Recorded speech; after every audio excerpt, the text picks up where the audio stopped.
This episode of Black Girls Need Love Too, a healing podcast, is brought to you by SM Media Enterprise. Visit www.smmediaent.com to see how SM Media Enterprise can help you grow your business. When I was in college over the summers, I did what most people my age did. I got a job. The majority of those summers, my job was working as a camp counselor. Working for a camp was amazing because not only did you get to make a difference in someone's life, you also made really good friends. While working camp, myself and another counselor became really great friends. We were the only black girls working the camp, so naturally we were drawn to each other. It was great having someone who understood me and my life as a black woman and vice versa. During our time working together, we got really close, so when it was time to return for the following summer, we were geeked that we were assigned to the same site. When we reunited, we fell right back into the groove of our friendship like we never took a break. However, I also started developing some close relationships with some other counselors. Because of this, I was distracted from nurturing my friendship with her, one we had been developing for over a year. Naturally, I was completely oblivious to the type of friend that I was being to her. But there was one incident that brought everything to the light. One evening, she was sharing something with me that she had learned and experienced over the last year. And while she was doing so, I got distracted and started giving my attention to another friend. When she noticed I wasn't paying attention, she got angry and upset. Seeing the anger and hurt on her face triggered something in me. I was not being a good friend, and I was causing someone that I cared about pain. The relationship has never been the same, and I've carried that guilt with me since. In this week's episode, we're going to talk about friendships and ways we can heal ourselves and those important relationships. This is Black Girls Need Love Too, a healing podcast.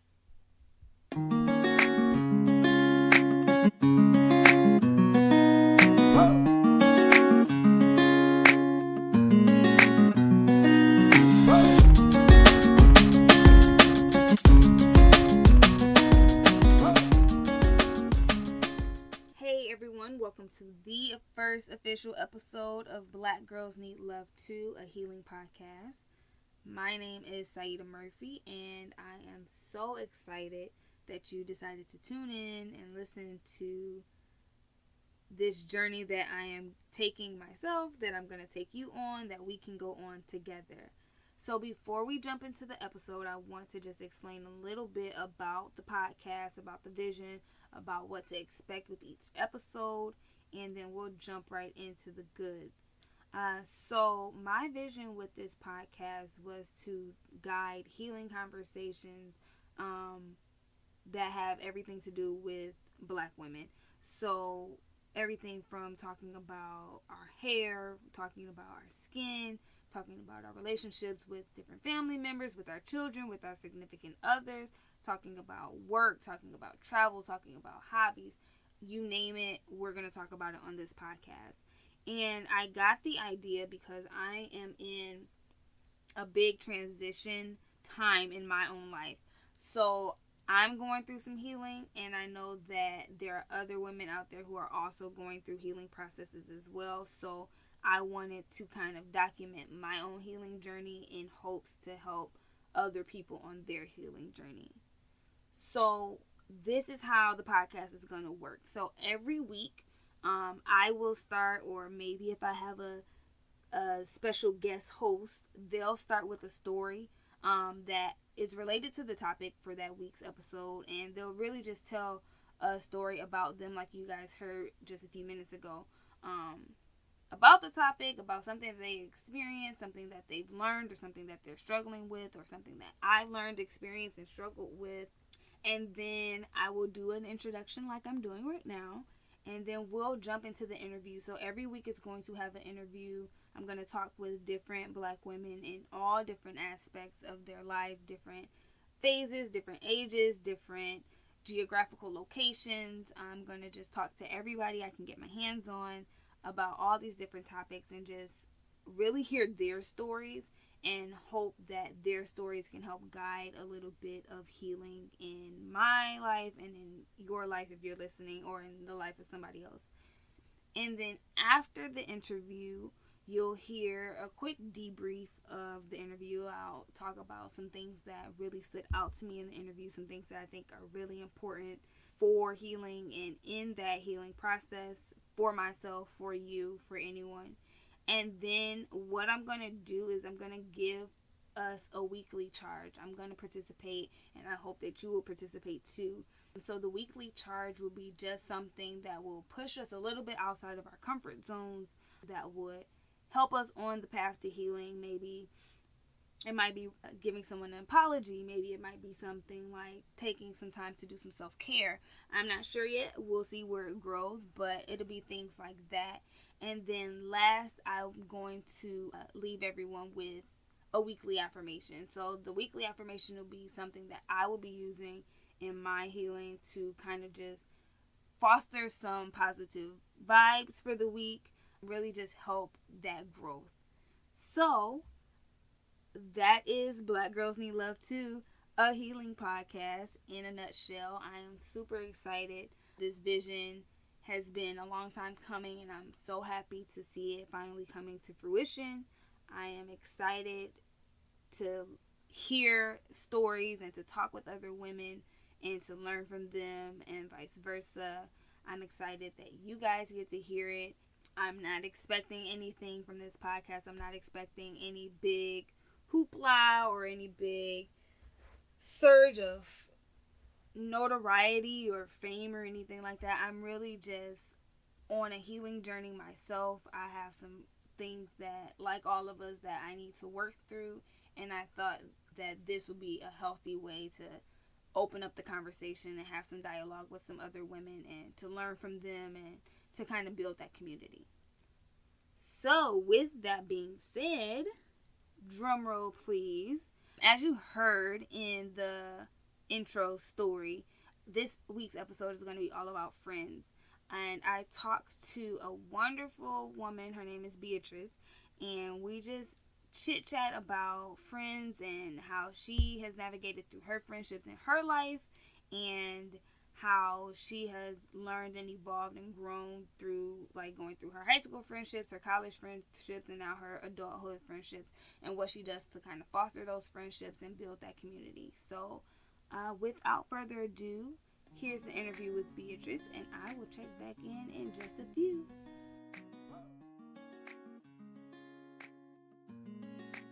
Welcome, Beatriz, to the show.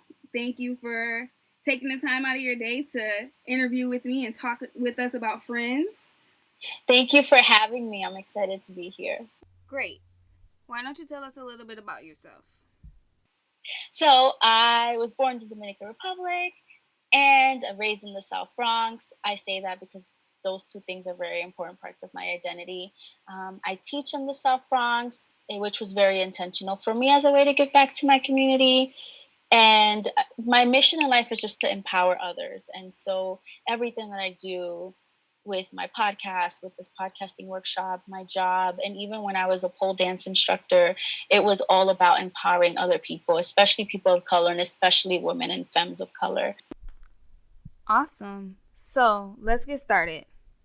What's your earliest memory of having a friend? I would say it was in 4th grade. Because I think it was the first time that I had friends that I hung out with outside of school. Like, they would invite me to birthday parties, and it wasn't someone that was part of the family or that my mom knew their mom. So it was like my first time really being like, wow, I have friends. And some of them I still have on Facebook, and it's really cool seeing where everyone's life has gone. Yeah, for sure. Have you stayed close with those friends, or have you kind of drifted apart? We've kind of drifted apart. I think a few of them are parents now. Some have moved out of New York, and things just I think our lives just went down different paths. Mm-hmm. But it's still love. I see them, and I'm like, "Hey, how you doing?" But in terms of being close, I don't have their numbers or anything like that. Right. So, how did your relationship with your friends or different groups of friends change as you grew up? How did that dynamic change? Yeah. So I guess I would say how I treat relationships has evolved. So as I've gotten older, my friendships have become more spaces in which I can be more vulnerable. They're more real. more honest. And I think that growing up, a lot of it was more of just like, oh, we like the same things, and we're in the same school, so we kind of have to spend time together, or you're cool, I'm cool. Whereas now it's more of just a genuine connection.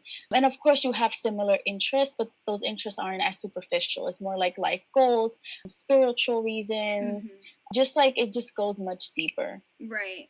Because I know when, like, your friends in high school and everything, like you said, you like, oh, I spend 8 hours a day, 5 days a week with you, so we're gonna have to be friends. Did you have a sense of being able to be vulnerable with, like, high school friends versus now, or did that kind of evolve as you grew up? It definitely evolved as I grew up. And there's like a funny story. I had my friends in high school, and our teachers had us write each other letters that we could like stick in an envelope, and he would mail to us 4 years later. So when we graduated college, we would get those letters.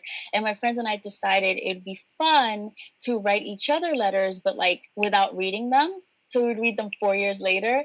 And the things that my friends thought about me, not knowing that we might still be in touch 4 years later, it was just like, wow, like this was all fake. And like we're cool now. We laughed about it. I was like, what the fuck? You thought I was fake? You thought, and then they were like, you wrote about me too. Right. So I think it was always like an on edge kind of thing. It was more competitive because I think that's just like, it has to do with maturity. So yeah, it's just something that's happened over time, and I'm still new in terms of the types of friendships that I'm developing. If that makes sense. Yeah. So what type of friendships are most important to you to develop? Those in which I can be my true self, but I'm held accountable and I feel safe to mess up, safe to take risk, and knowing that there was going to be people there to like support me and like hold me down and just be there. So I think just having like consistency and safety and security, I think those are the types of things that I really value in friendships. And of course, genuine connection. So what was like that turning point that made you realize, okay, these are the type of relationships that I want to go for outside of like these relationships that I have now? Was there like, I don't want to say betrayal because that's so like, but was there an incident, or was there like a life lesson or aha moment that was like, okay, I need to really like be mindful of the type of relationships that I build? Yes, and a lot of it happened in college. So they say that your college friends are the friends you have for life, but it was a little different for me. So when I got to college, I was like, oh, I'm gonna have friends, and it's gonna be real. They're gonna be the godparents of my children, and blah blah blah. And I noticed that it was just a lot of pettiness, and I think there were two things that were like the turning point for me. And I don't know if I would say I've ever been betrayed that I know of, but these were like two big instances where I was like, oh, maybe this isn't what I want in my life, or wait a minute, this is not what I want in my life. So the first one was I had a friend who was getting married, and she asked me to be a bridesmaid, but I was working like 3 jobs at the time. I was a senior in college, and I just didn't have time. And I was like, I would really just like want to be a guest at your wedding. And she was like, I get it. How about you be an usher instead? I was like, well, that's very sweet, but I just want to enjoy the wedding if possible. And then she just completely like didn't respond. We go to work the next day, does not talk to me. And I found out like behind my back, she's like saying all this stuff about me. And I was like, that is so petty. Yeah. And then I had another friend who got upset because her birthday was the same it was around the same weekend as my boyfriend at the times. And my boyfriend and I had made reservations for something like months in advance. So I told her, hey, I know you're about to move out of New York. Can we hang out like beforehand, because I won't be able to see you on your birthday? She's like, oh yeah, that's fine, but don't worry, I'll pick enough dates so that everyone has an opportunity to make them. I couldn't make it because it was that weekend. And so I like reached out to her like, hey, can we hang out? I still want to hang out with you. Didn't respond. And it turns out she was upset that I couldn't make it, even though I told her like months in advance, and I still try to hang with her. And I was just like, I can't have this like immaturity, like as you get older, you realize people have their own things going on and they don't have to be around all the time. And so, yeah, I think that's when the shift started happening for me. When I was just like, yeah, I can't, I don't have time for this nonsense. Like, Yeah. the real world is much more, it's bigger than this. Yeah, I agree. So was there an incident or something that you can remember that hit you and you realized that I have to be a better friend and I have to change some of the things that I have to do? Definitely. I was always in like long-term relationships, and I noticed that I always just like, I started noticing that all the people I was around all the time were his friends. And my friends, or the people I thought were my friends, and some of them still are, they wouldn't really invite me to places, and I would kind of feel left out. And I was like, why doesn't anybody like me? Nobody wants to be my friend. I have to be around my boyfriend's friends. And then they were like, well, you never want to hang with us because you always want to hang out with your boyfriend. And that's when I was like, shit, they're right. You know, I need to have a balance and make space for people in my life as well. I can't just tie myself to this whole other person and neglect the people that were there before and are probably going to be there after, which they were. So yeah, a lot of all this happened in college with like dating and like all these incidents that made me start redefining what I want in a friend. Yeah. Awesome. So what do you do to keep your friendship strong now? Oh, so I currently am working 3 jobs, and one of them is a full-time job, and my friends, they're all freelancers. So one thing that I have to do is like, I schedule time to reach out. So I'm like, okay, I sometimes will set a reminder, text this person, text that person, send a message in the group chat, leave a little voice note. So I make time to reach out because I know we're not going to hang out all the time, but just like knowing like I'm here, how are you doing, anything new, do you need anything from me, kind of thing. Here's what's going on in my life. So that's one of the things that I do. And also just like showing up when it counts. You know, I have friends that I don't see. I probably see maybe 2-3 times a year, but I'm there for birthdays. I'm there for like if they need help moving, if someone passes away, you know, and just like being there when you're needed or when I'm needed. Those are the things that I do.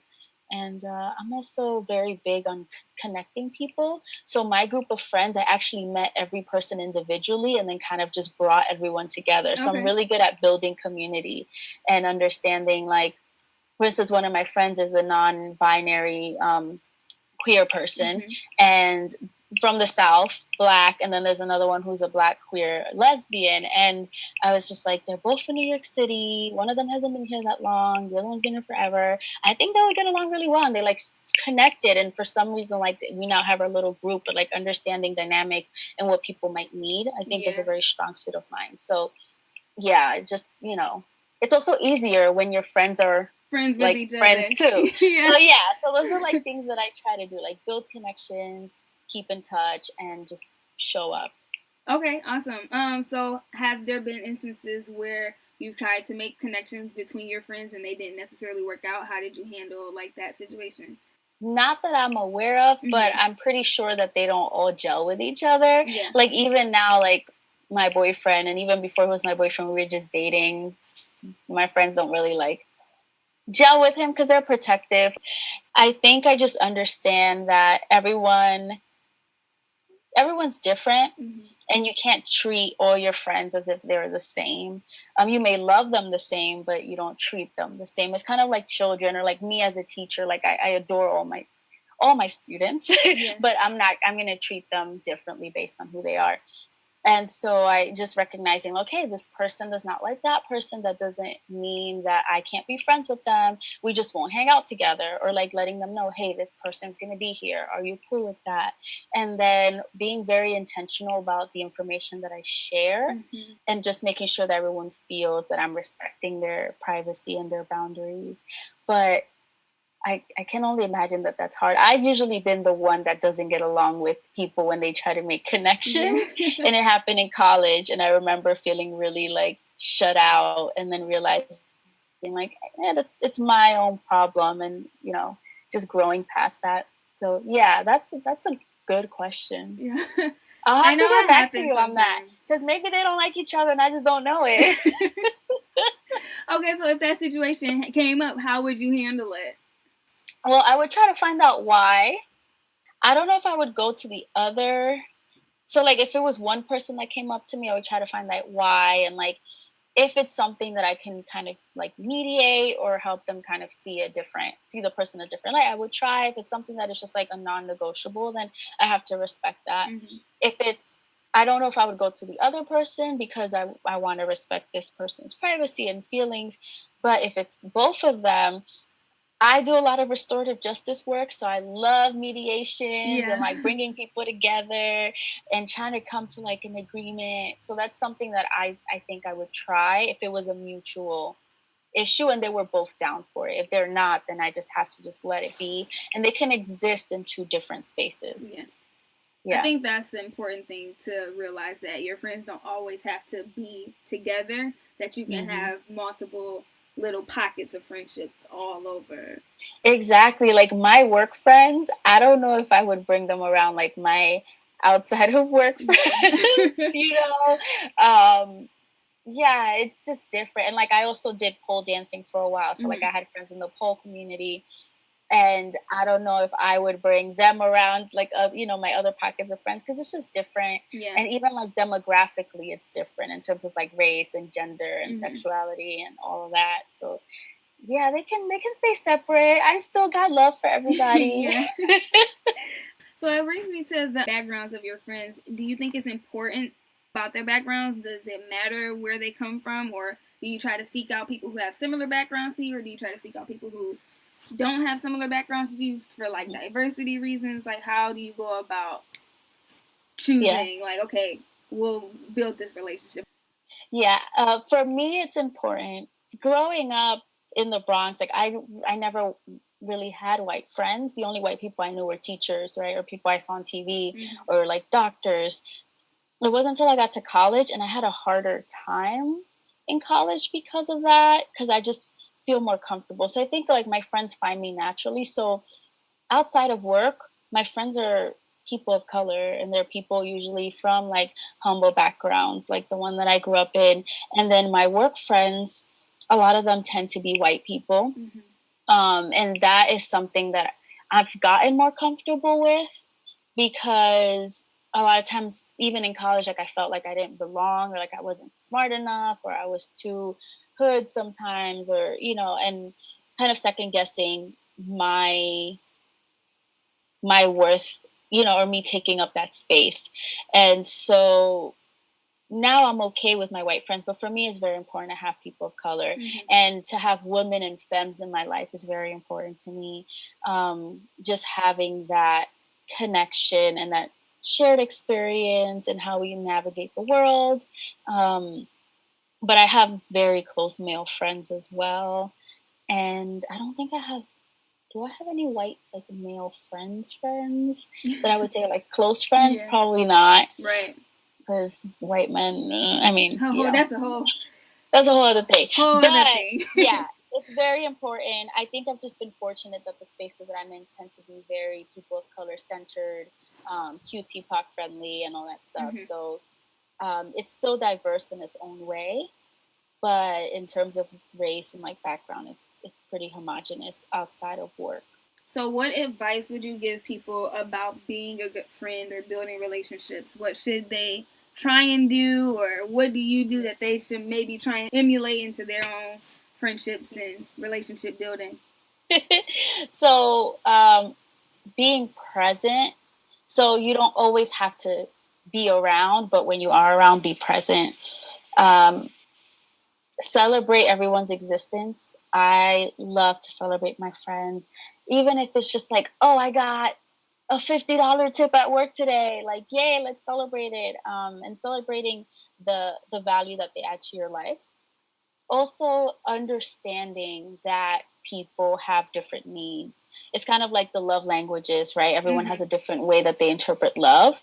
And with friends, they have their own love language and things that make them feel important in your life. And also understanding that the way that also impacts the way that they show you love. And just being willing to communicate your needs, I think, is very, very big. Just like communication. I always say go back to talking. Yeah. And being honest. Yeah. And you have to teach people these things. Like, it took me a while to learn how to be a friend. And a lot of it was people telling me, like, hey, like, we don't hear from you, or like, I don't like that you said this and did that. And I had to take a step back and really think, oh, okay, so then what do you need from me in order to make you feel valued as a friend? And then being able to communicate what I need. And then learning that when something is toxic, you need to walk away. So yeah, I would say that those things are very important, and definitely making time just to check in, and even if it's a once a week text, like, hey, hope you're good, something like that. I think it's very important, especially nowadays when people are just hustling all the time.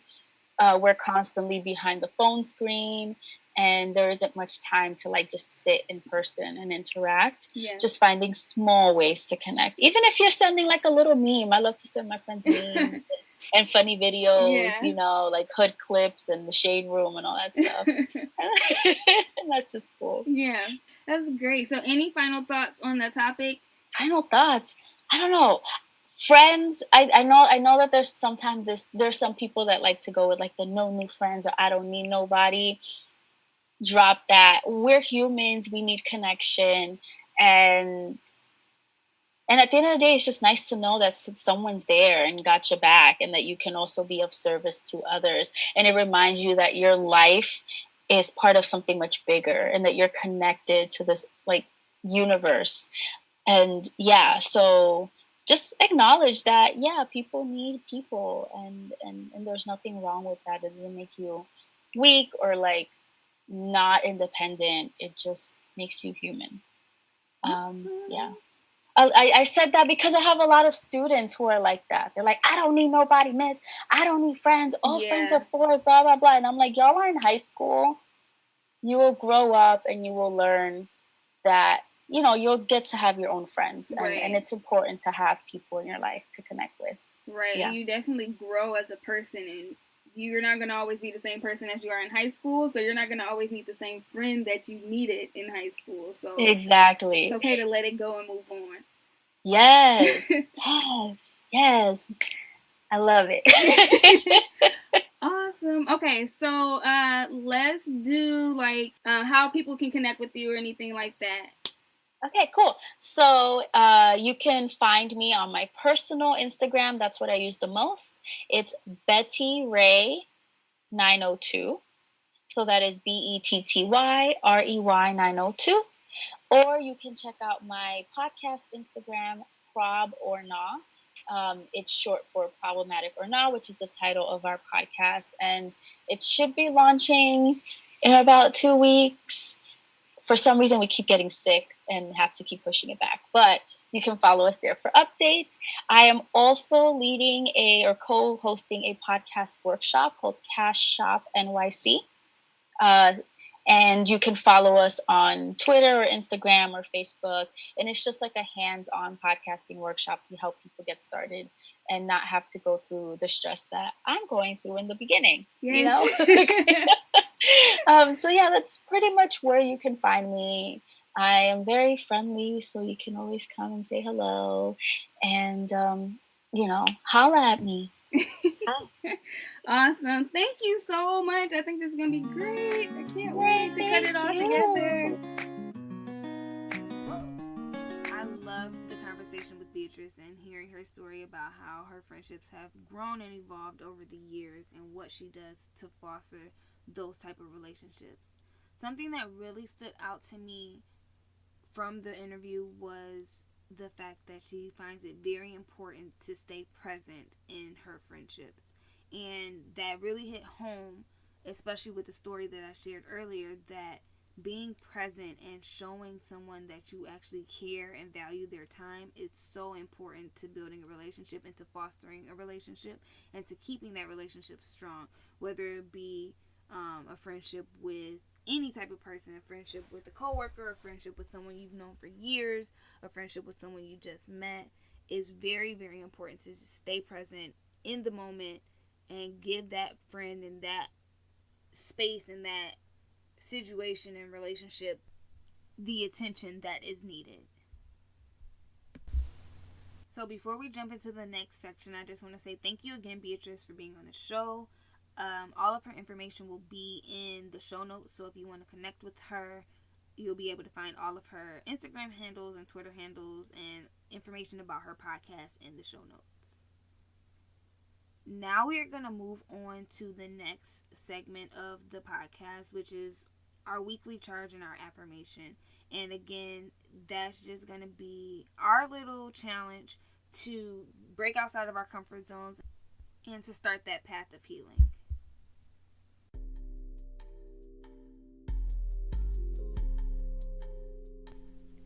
This week's charge is to write a letter to a friend to apologize for something you may have done to them, or to tell them about something that they may have done to you that may have hurt you in some type of way.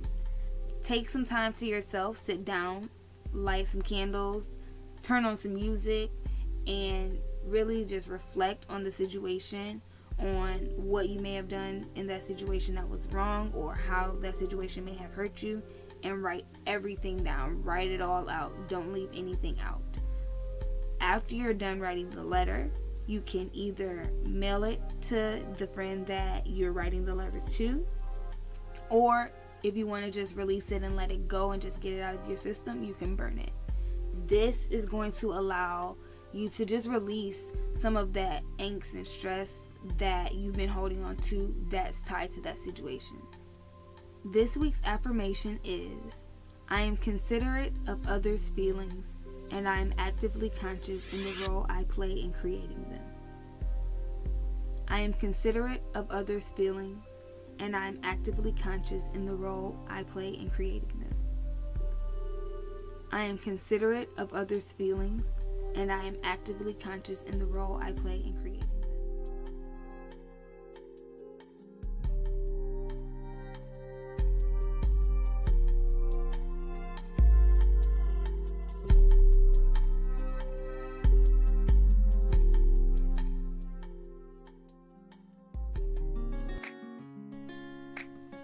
Thank you so much for listening to this week's episode. I hope this conversation sparked something on your path to healing. I'd love to hear your feedback and your story, so if you'd like to comment on today's topic or share your story with us, there are a few ways you can do so. 1, you can join our Facebook group at BGNL, the number 2 group. 2, you can leave us a voicemail by calling 858-413-7388. Or 3, you can send us an email to podcast@smediaent.com. Also, remember to subscribe and review us on iTunes and follow us on Spotify.